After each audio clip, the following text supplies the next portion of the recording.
आज 14 मार्च रोजी जगभरात वाईटावर चांगल्याचा विजय साजरा करण्यासाठी होळी साजरी करण्यात येत आहे।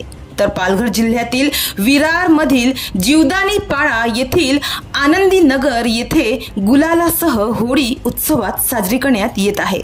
चिमुकले, तरुणी, महिला हा उत्सव मोठ्या उत्साहात साजरा करताना दिसून आले।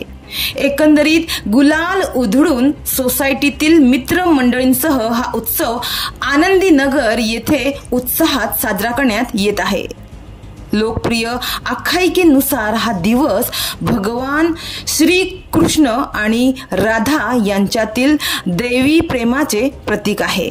तर मनोरमध्येही होळीची गाणी लावून कलर लावत गुलाल उधळत चाफेकर कुटुंबियांकडून होळी साजरी केली जात आहे। मनमोहक विविध रंगांची उधळण, डीजे मुळे झालेले उत्साही वातावरण, मिठाई, पुरणपोळी, थंडाईची मज्जा आणि होली हैच्या गजरात मनोरमध्ये संजय व राजू चाफेकर यांच्या कुटुंबियात होळी व रंगपंचमीचा सण जोश, जल्लोष आणि उत्साहात साजरा करण्यात येत आहे।